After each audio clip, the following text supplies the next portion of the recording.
Abuzuya makwaba eba POG Media so say dane da ye no se jedwa se na to some Ghana political headlines in the BIS kai de baba be so mo na mo hu de aircon ene de eba e my Ghana political stream na measure person subscribe to POG Media ene de eno go kwa so abejo subscription na wo so wetimi a share na foforo so ensa so etimi aka no mo so hu de aircon ene de eba na ye bo e de right man na to say ye bo e de right ye Gala say nko a you are John Dramani Mahama and so afa that's no so beboa na te say on na te say amanfo enso exploit eg for magudie no say ensase ne enso no ono so behwe na saade no eno so ano etimi abras na we na ono so atiki major step a ono so asha say freezy nipa omo so say omo so finance mabuno no ema omo ko site no enso ekose enso ene ensase in the aim of say omo pe from agudie na kami akoye say kwan of us no nice way and not say owa osusu say we dey excavators ebo anywhere on my ma side excavators no and so site from agudie no omo so ene transport ministry for no and so I join the forces a omo so timi abo bank of Ghana master your my trace your bank account ewo kwan of us ekoyi sane ma no excavators ni free port no o ma track your match say me no ka say almost so etime freezy accounts a me no ka say NPP Gürüs a na to say almost so allegedly omo aban mo nesu so almost so ensa hye guarantee ase no omo ni na etime so freezy on account abuzu am say bejebre ni abo rasa issue with us monuments there celebrating these men who lost their lives. That was a perfect opportunity for the president to do that. We missed it. I don't think it's too late. So I agree with the Ghana Catholic Bishops Conference. I agree with the Media Coalition. We still need to declare a state of emergency because it takes us to a different level. It takes us to the level where we now say that this is what we are doing. So that we don't seem to be choosing things when we know that this can work. Finally, I have not seen any plan to trace the funding sources of these Gala-Sayers. The small guys you arrest there cannot buy a bicycle, not only an excavator. Who are those bringing these excavators into the forest? Mm-hmm. I want to see a system whereby the government can say that, look, when we find any excavator in the Galamsey site, we can take the number of that excavator. We can send that number to DVLA. DVLA can tell us that the excavator is registered to Martin Pebu. Mm-hmm. Martin, sorry, I know you don't have an excavator. Then we can go to the Bank of Ghana and say, Mr. Bank of Ghana, mm-hmm. tell us all the bank accounts that Mr. Pebu has. I know it's a lot, but don't worry. And that is a trace. And then we can say that the state can then say that we have the fact that we found your excavator at a Galamsey site. We then have the power to believe that you are a Galamseyer. They will freeze your account. Now, there may be a lot of law to go through that. That's why I believe in the state of emergency. I believe that in the state of emergency, you can do these things without lawyers like this, Cameron. But now, if you were to find it under the law, okay, you can freeze automatically. So why are we not tracing people? Can freeze. So why are we not doing that? And after a while, before they go to So why are we not doing that? So that's how we say it's good they met the president and then pushed. So one of the things that came out in responding to this, I think the Minister for Lands and Natural Resources did indicate that excavators that have been brought into this country, at least since the inception of this administration, are being tracked. There's a tracker on all of them to trace. So that's good. Exactly what they're going to be used for. So my point is that don't just track them. I'm saying relate the tracking to the owner, and then relate the owner to the owner's bank account, freeze that account. That's now, if it's found. If it's found, the moment you find, if you find my phone at the Galamsey site, you take it, and then you trace to my name, you freeze my bank account. There's nothing in the account, by the way. Then the onus of proof becomes on the person whose account is frozen. You now come and tell me why your excavator was at the Galamsey site and why we shouldn't freeze your bank account. Yes, when it comes to money laundering, that's the law. Thank you. That's the law. So look, if we are able to do this, that means that we are doing something. We are hitting at the finances of Galamsey. We're hitting at the finances of Galamsey because if we only catch the small boys and girls who from my village who have come here just to do Galamsey distance, we are not winning this war. So far, we have not hit the finances of Galamseyers. So far, the state has left Galamseyers to enjoy all their loot. Let's begin to hit where it matters. Let's begin to hit their pockets. Let's begin to hit their bank accounts. When you do that in the future, they will withdraw. Because see, Galamsey is an investment. If I spend, I don't know how much an excavator costs, let's say it costs $50,000 to import an excavator. That means that I'm trying to recover that money. If the next day the government freezes my bank account and I cannot pay the bank or somebody for the excavator, I won't import another one. I won't do that. So please, let's do this. And some of this are practical. Some of this we can do them tomorrow. Yeah. So we can, in fact, with all the the excavator seas, we can generate those numbers today, and by tomorrow we can freeze all these accounts. In fact, you know what we can do with that money when we get it? We will give a large chunk of it to Mr. Sohoyene for the big push, so that you send a lot to my hometown. Right. Then we can all the excavators, were they picked up at mining sites? Yes, those that were picked up. We heard there are some that are impounded, right? Yes. From mining sites. Yeah. Those are them. Then we'll give a lot of the money to him to go to, and then we'll send some to the EPA to begin reclaiming the forest. Now, you have to finish convicting them first before you distribute them. And instead of a emergency, do we have to? Thank you. So you now see why I'm calling for a state of emergency. I'm calling for a state of emergency. No state of emergency should allow that.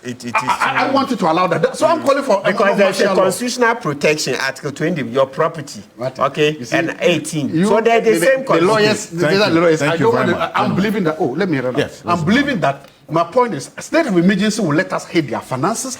State of emergency will let us hit their investments. You can use the law. Like I told you, what is it that you can do So why now? haven't we done that then? My question. Why haven't we done that? I think so far the president said It will they've deployed. So my point, ultimately, in summary, define success, give us timelines for success, tell us the resources you will need, and begin to freeze bank account of Galamsey, those who fund Galamsey.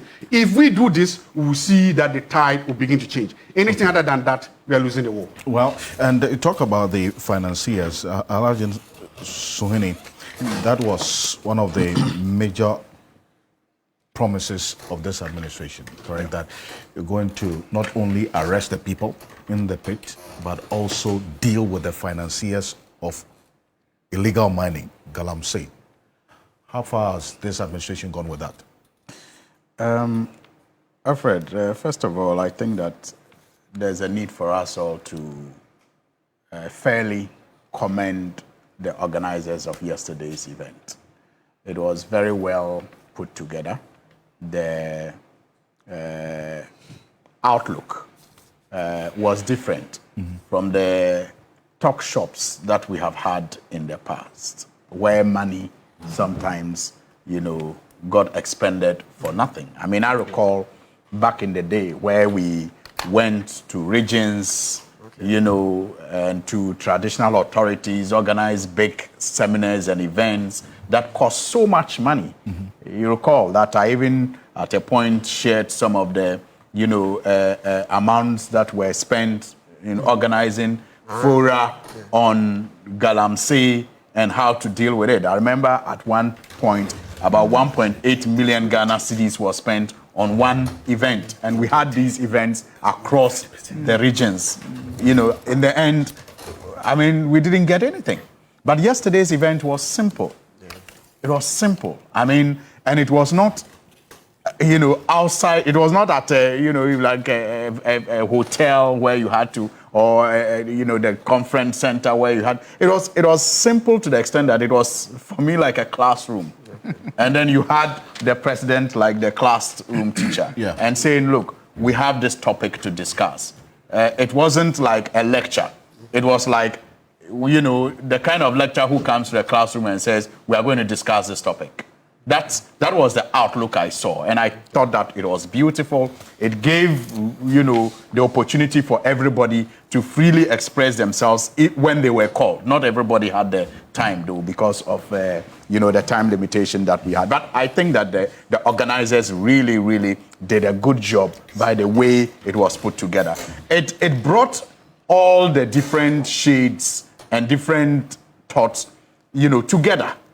And the presenters did a fantastic job, from the Minister of Lands and Natural Resources to the NIMOs and to the EPA. They all did a brilliant, presentation, up-to-date state of affairs as far as the government is concerned. And so I need to begin by commending those who put this event together and those who, did the presentations yesterday. And the questions that came out, that is where I think that it's also very important that we commend CSOs like Darrell and Co. They have been very consistent on this matter. And it is admirable, the energy and the time that they spend on this, as if, their lives and livelihood depends on it. It's admirable. Yeah. I must admit. Does, because I'm saying guess West, we are out there. I know, but so I agree with you that their livelihood, all of us, our lives actually depend on it. So I think that it is important that we commend them too for the consistency.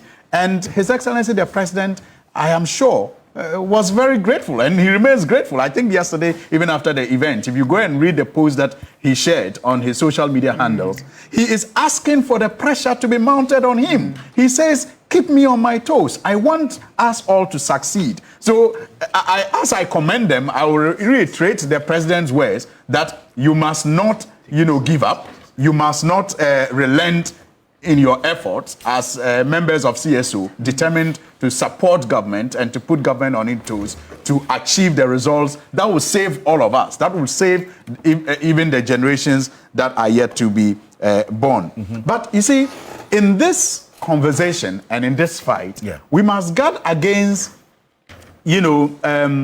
victories that don't add to anything. Victories, the lawyers call it, what do you call it? Something victory. Fleeting victory, something. You use a word. Yeah, parry. Parry victory. Yes. I mean, we should guard against victories that impact nothing. Okay. And big declarations that don't mean much. Right. We should be focused on the deliverables that will really, really transform the current situation. It's not about whether I ask for a state of emergency and it has been declared. No. That shouldn't be about it. It shouldn't be about I want a president to declare that he's put his lives on the line, or his presidency on the line. We have heard that before. We have heard all those big declarations before. We have, and what happened? So we should guard against victories, like I said, that will not impact anything. Okay, we have won. We have succeeded in getting the president to declare a state of emergency, and then what? But we should be looking at the measurables.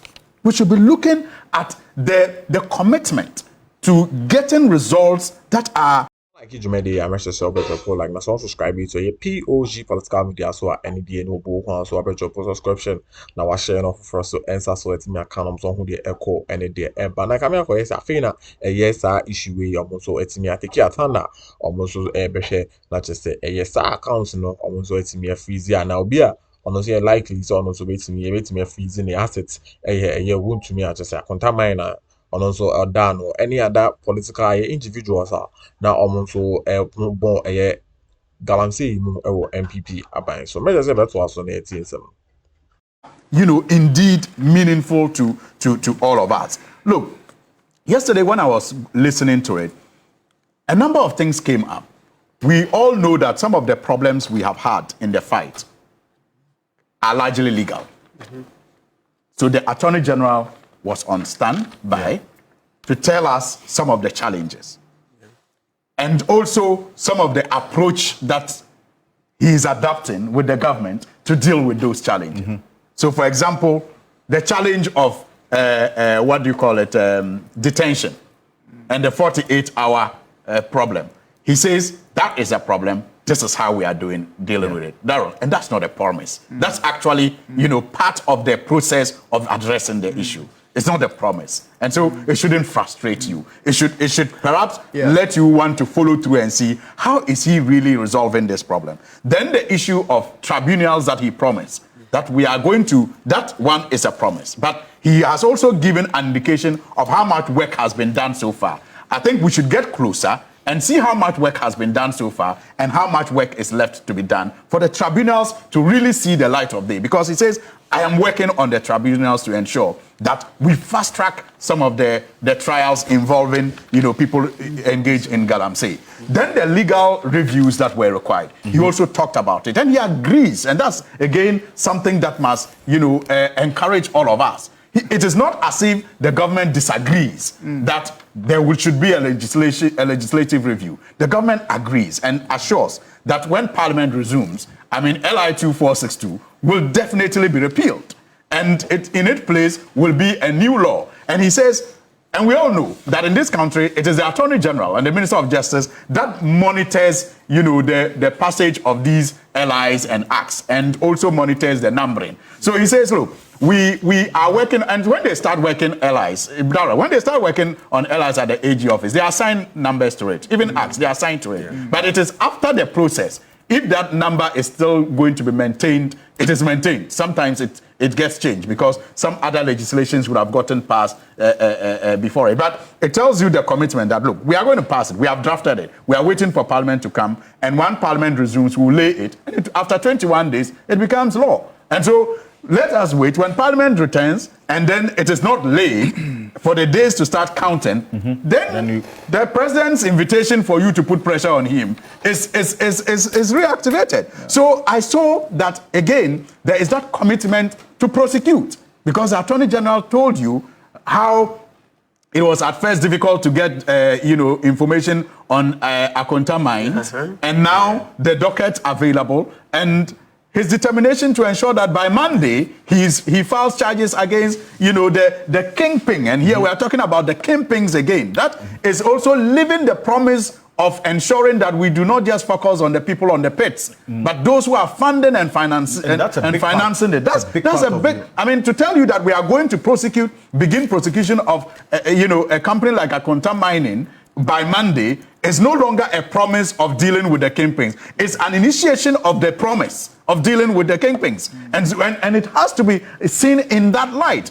Yes, he's not the only one, and one is not enough, but let us go on. That is the beginning. Let us go on to ensure that we get more of these people to face the law. I was encouraged by that. And then again, he talks about, even reporting party members for investigation. And that tells you the level of political commitment that we have, where colleagues are even willing to submit each other to investigative bodies to either clear them. In fact, maybe some of you didn't even know that after the referral to the investigative body, a petition also came from the small scale miners. But he mentioned it yesterday. That for me was additional information that, look, we even got a petition and we have forwarded that we are working with that petition also.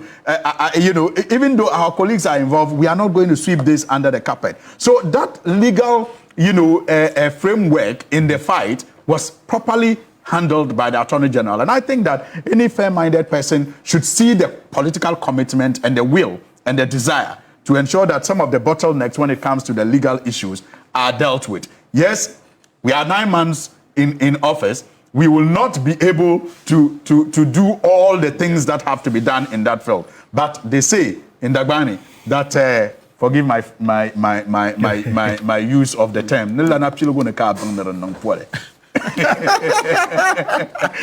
Martin understands. To wit, it is at the initiation stage that you know if something will develop into a hernia. I don't want to go into that thing.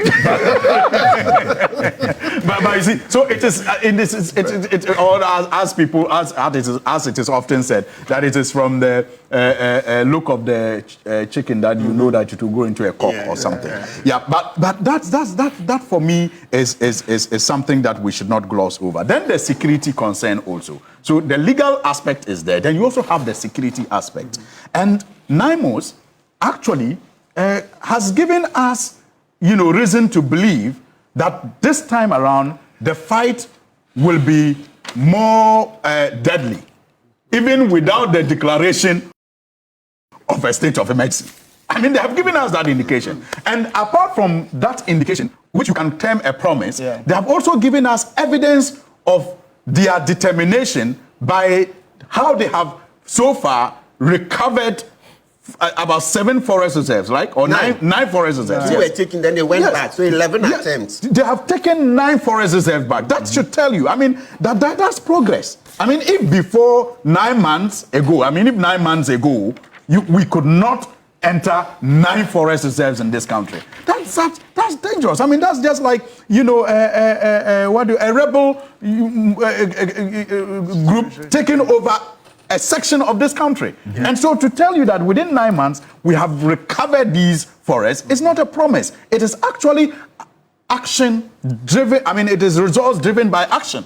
And it must be appreciated and supported. So they have taken back these forest reserves, and they have given the indication that it is going to be deadlier this time around. And they're on the ground, actually, you know, destroying these machines where like he said, in situ, when they cannot, you know, take it out. And they have the political support. His Excellency the President says, look, even when they come and, you know, advise him to declare a state of emergency, he will be willing to declare a state of emergency. And again, I mean, you have the man standing in front of the commander-in-chief of the Ghana Armed Forces and everybody and saying that, look, we are coming after everybody. It doesn't matter who you are. So when he comes to your side, who again are you going to call? Which minister are you going to call, or which president are you going to call to ask him to stop, you know, what he's doing, like we used to experience in the past? So I think that the security aspect also, we are assured that, you look, the fight is going to be thorough, and it has started. I was happy the last time the president met the, you know, media persons. He spoke on the IGP team and how it has been, you know, put together with the NIMOS team. And I think that was a very good decision, because you see, when you have parallel structures, you know, especially armed and out there, you may not know what it can lead to, especially collision causes can happen. There may even be collusion and collusion at the same time can happen. So but where you have one central body with one control, you know, center, then you know who to hold responsible when things go awry. But where you have different groups fighting at different angles, receiving their command from different places, you can get into issues of collision and collusion. And I think that it is good that they have put them together now. Then there's also the administrative bit of it. I mean, when I was listening to it, these were the structures I saw: the legal problems, the security issues, and then the administrative issue.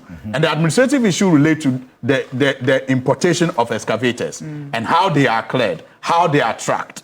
And Addo, you see, made a very important suggestion, but clouded by, you know, the political point scoring of, let's win by calling for a state of emergency. You know, he misses the very good point that he makes. That, look, we can even go beyond tracking these excavators to tracking it to their owners and tracking it to their assets, including their bank accounts, and freezing it. I agree that it is a good suggestion that we can, that should be taken on board. But that is an administrative role of the Ministry of Transport and the Ministry of Lands and Natural Resources and EOCO, you know, and then the ports all together. And clearly, we have also seen, again, that is not a promise, that action is being taken to streamline and if you like, clarify the process of importing an excavator and also monitoring the usage of excavators in this country. It is clear that it is not a promise. It is actually something that is being